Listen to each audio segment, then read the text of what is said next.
Hello everybody, and thank you for joining this webinar today with the Mortgage Lender Residential Relaunch, a focus on real life. My name is Louise Apollonio and I'm one of the National Account Managers here at the Mortgage Lender.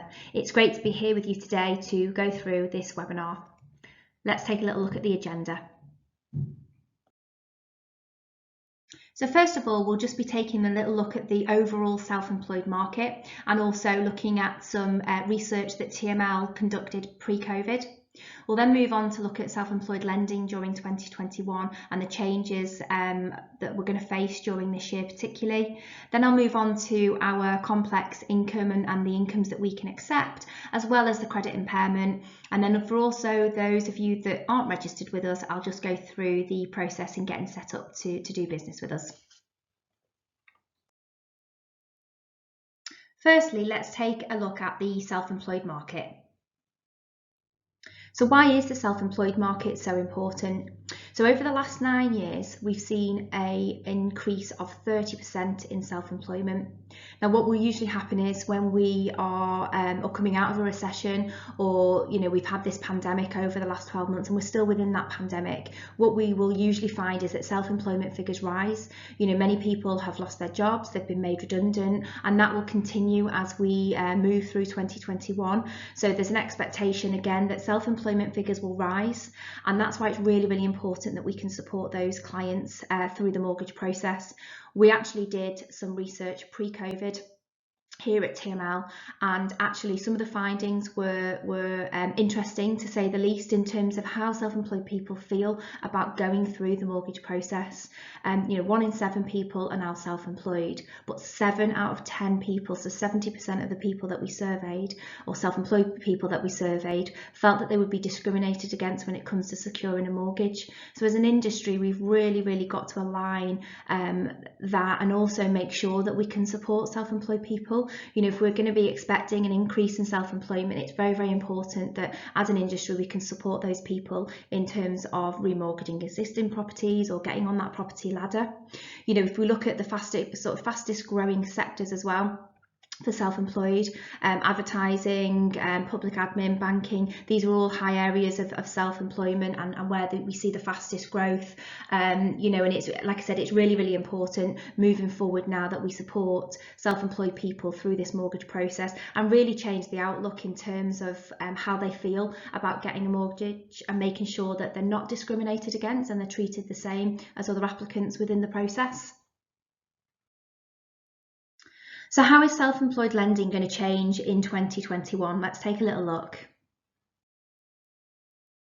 There's no doubt about it that COVID is going to have impacted lots of self-employed businesses, whether these are large self-employed businesses or smaller self-employed businesses. The impact it is already there. We know it's already there, and there's lots of different things really now that we're going to have to take into consideration. So you your CBILS, your bank bounce back loans, and government-backed grants. These are all things that just weren't around this time last year even, and these are all new to us in terms of what's happened over the last 12 months, and this is something that lenders and advisors like yourselves are going to have to think about when presenting cases and taking a little look at how we can support the self-employed market. Now, lots of lenders will take different views in terms of these elements, so it's going to be really important moving forward that we understand the impact of COVID and how lenders may change their underwriting process and different elements that they may need to look at to get the case through to offer.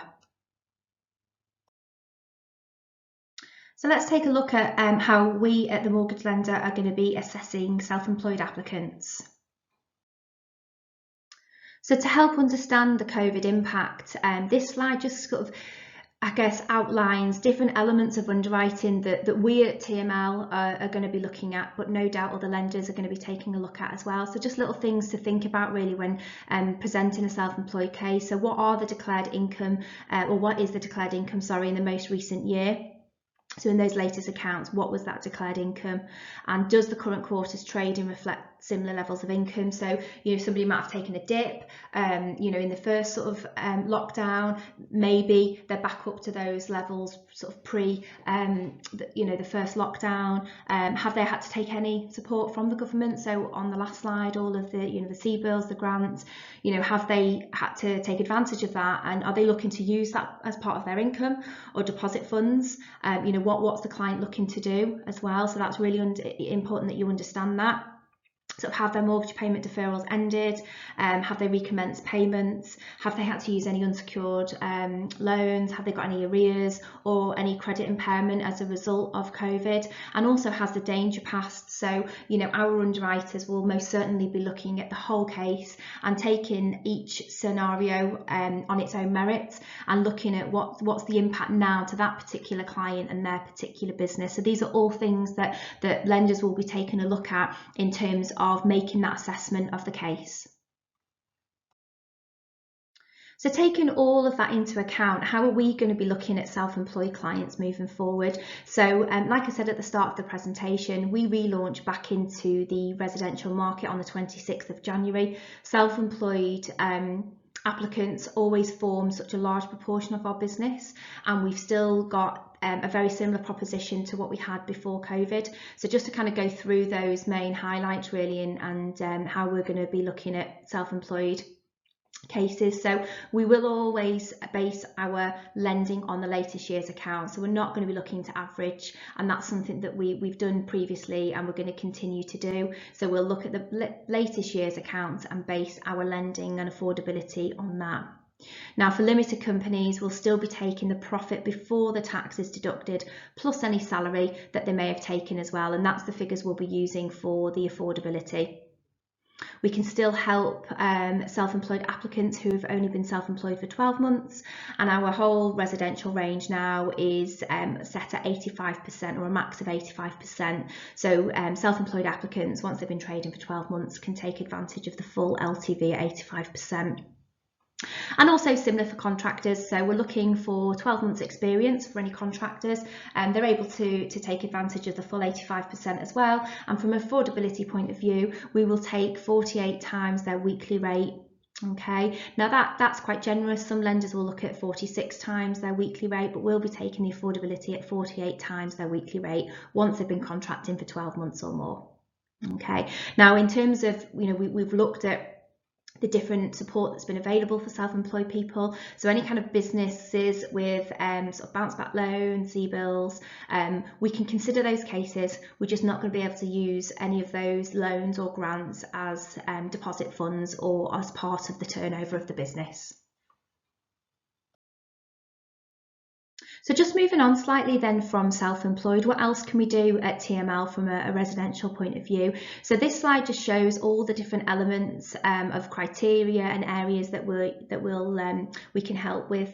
And again, the next few slides will take a look at some of these areas, but you know, coming back into the market, we have come back in with a strong proposition and a very similar proposition to what we had pre-COVID as well. It's really, really important that we, you know, keep and retain the strong KSPs that we had previously. So again, we've touched on the self-employed and contractors, but also the different additional complex income streams and how we're going to be able to look at that, and also people with credit impairment. So I'll go through as well our stance on that and where we can help with people that particularly may have been impacted by COVID over the last 12 months from a credit impairment point of view, but also people that have had credit impairment previously to the COVID impact as well.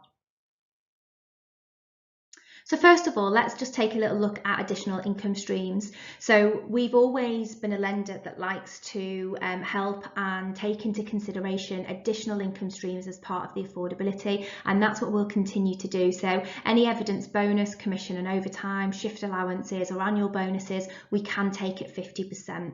So we'll be just looking to look at the pay slips, year-to-date figures, P60s to understand what they've earned over the last 12 months period, and we'll be taking 50% of that income. We will be taking 100% of any car allowance, regional allowance, and second jobs are considered at 100% as well. So with a second job, we just need them to be in that second job for 6 months or more, and once they've done that, we'll be able to take 100% of that income. We can also accept rental income, so if you've got applicants that do have properties in the background as well, as long as we can see that income under the property and land on the SA 302, we can take 50% of that income into consideration. And also furloughed applicants. So we're trying to keep things quite simple here in terms of how we can support people on furlough. So we can't accept single applications where that applicant is on furlough, but if it is a joint application and one of the applicants is working, we will be able to accept the application and we will work using the furloughed income included in the affordability as well. And for those applicants that may have just returned back to work and back up to their 100% of their salary, once they've got their latest payslip, we're going to be able to take that income into consideration as well. So how can we help those clients that have got credit impairment? We have got a great product grid, which I'll show you shortly on a couple of slides time, and that does form part of our product guide. So really good reference point if you're just having a little look at kind of what we can do in terms of LTV and credit impairment as well. But just taking a look at a kind of overview of the credit impairment, we can accept up to 3 CCJs and 4 defaults are considered. So we used to look at a combination of both of these types of credit. We've now split them out on our product guide. So like I said, up to 3 CCJs or up to 4 defaults can be considered. We look at the number of CCJs and defaults, so we'll count the number of rather than the value. Now what I would say is where there are significant values on CCJs and defaults, then the best thing to do is just pick up with us and we'll be able to sort of ask the relevant questions and point you in the right direction of whether it's something we can help with. So we don't naturally look at a value, however where there is a significant value, always better to get in touch potentially with your local BDM or our sales hub support line, and we'll be able to ask the relevant questions and just understand the case in a little bit more detail. Defaults on utilities and telecoms, we completely ignore those. So that's something we've always done, and we also do on our buy-to-let range as well. So regardless of the amount or when it was registered, we will just completely ignore any defaults and missed payments on utilities and telecoms accounts. And for clients that have got a debt management plan or that they've signed up to a debt management plan, we now will work off the negotiated payments. So we'll no longer take the contractual payments, we will take whatever that lower negotiated payment is into consideration for the affordability if the DMP is going to remain after completion. If they are looking to repay all of the credit within the DMP, then that can be ignored from the affordability calculation. We also don't insist that the DMP has to be in place for 12 months. It could have been set up 6 months ago, that's absolutely fine. We just need to make sure that it's been satisfactorily conducted once it's been set up. So when it comes to arrears, we look at a worst case status on any unsecured lending. So any unsecured loans or credit cards, we'll be looking at the worst case status across that account.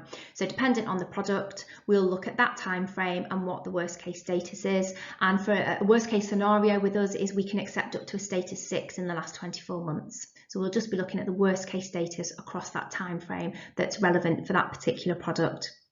When it comes to your secured lending, so any mortgages or secured loans, we're looking at missed payments. So again, we're looking at the time frame for that particular product, and we're looking at how many missed payments they've had in that time frame. And a worst case scenario with us on the secured lending is 4 missed payments in the last 24 months, but none of those could have been in the last 12. Just touching actually on the unsecured lending side of things as well. Like I said, that is a worst case status at a maximum of a 6, but we do require that they've made the latest payment and no more than 2 months missed in the last 6 months as well. That's all on the product guide and the product grid if you're using that as a reference point. Any clients that have had a previous bankruptcy or IVA, as long as that's been satisfied or discharged for 36 months, then we can help those clients up to 75%. And for payday loans, we can't accept any payday loans that have been active in the last 12 months. So some of you might have already seen as well that we actually launched our Help to Buy range on the 9th of February. So we just delayed that a couple of weeks after the main residential launch, but we're back in the Help to Buy market as well. So when you're looking at our product guide, you can see that the Help to Buy spans across from Real Life 1 to Real Life 6, and all the criteria is exactly the same as you'll find on those products. So for new build houses and flats, we can go up to the full 85%, and we can accept up to 5% builder incentive or deposits accepted, but that is with a maximum loan of 600,000. Okay, and our minimum valuation is 70,000, slightly higher if you're in London or the South East at 150,000. Also, ex-local authority flats, we can consider up to 75%, and we also can consider properties that are above commercial. It's quite popular at the moment for new buildings to have some kind of commercial element underneath. So again, any kind of cases like that, the best thing to do is to pick up with your local BDM and just run the scenario by them. We do have direct access into our underwriters, so what we will do is, if we feel that the underwriter needs to take a look at it, or we just need a little bit more information to present to the underwriter, we can take all of that up front, get that into them, and you know, come back to you with whether or not we think we're going to be able to do it, subject to the DIP and the application coming in. So anything where there is a commercial element below, we'll be looking at a minimum valuation of 150,000. So let's have a little move on and actually take a little look at some of the products. So for those of you that have used us in the past, hopefully this product grid actually looks familiar to you. So we have got products that span from Real Life 1 up to Real Life 8. Now previously our products went up to Real Life 7, so we have introduced a new tier of products, so Real Life 8. And what this product grid is designed to do is just break everything down into sections. So you've got your unsecured arrears, you've also got your secured arrears, your CCJs and defaults, your bankruptcy IVA, DMPs, and also right across the bottom there, you've got your maximum LTV that's allowed on each product. So this is a really good source of information if you're just trying to get familiar with the kind of cases that we can do. Like I said in the previous slides, I was looking at a worst case scenario. So what this does then is it just breaks down each product and what we will allow on each product. And it's just important to point out as well that we don't use the credit score to determine the product. So what you should be able to do if you have particularly if you've got the client's credit file, is understand what credit impairment there may be in the background, and have a little look at this product grid and be able to look quite and have that transparency up front of where that case is going to fit. Like I said, this is within the product guide, so within the residential product guide on our website if anybody wants to use it as a reference point. Okay, so let's just summarise then what we've discussed over the last sort of 15-20 minutes or so. So our products have a clear sort of product guide where we've got Real Life 1 to 8, so you can clearly see there what each product allows in terms of the credit impairment side of things. LTVs up to 85%. So again, we don't have a different LTV depending on whether they're employed or self-employed. It's 85% for both.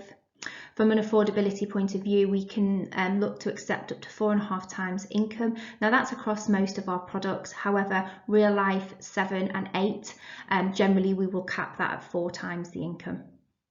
So from a COVID-19 support point of view, we've got clear criteria for furlough for people that may have taken mortgage payment deferrals, and also government support for business. So just to clarify, on the furlough, we will accept furloughed applicants as long as it's a joint application where one applicant is working, and we will take the furloughed income. And also from a government support point of view for self-employed clients, if they've taken that support, we can consider that. We just won't be able to use that for any part of their turnover or for use of the deposit.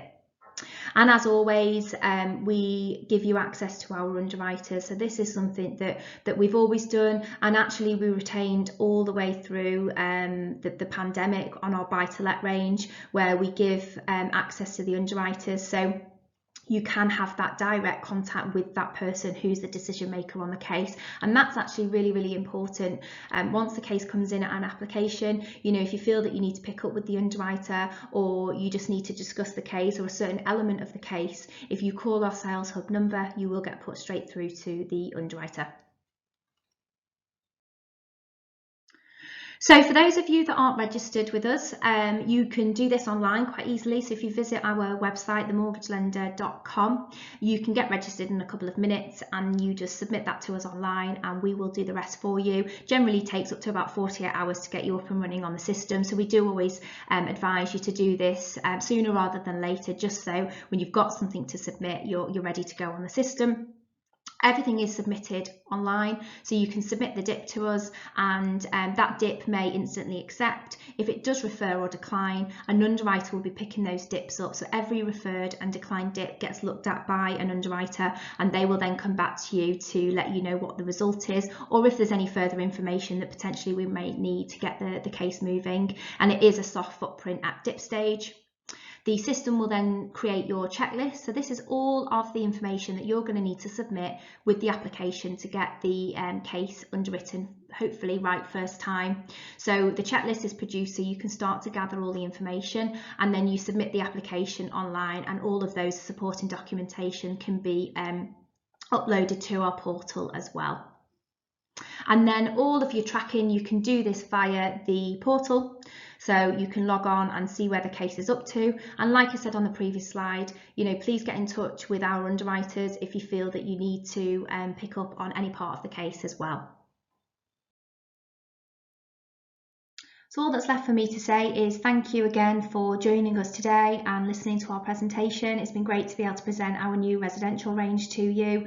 Also get familiar with your local BDM here at TML. They'll really be able to help you with any inquiries that you've got, and you can go onto our website and put your postcode in, and you'll be able to see who your local BDM is as well as your telephone BDM. Thanks again.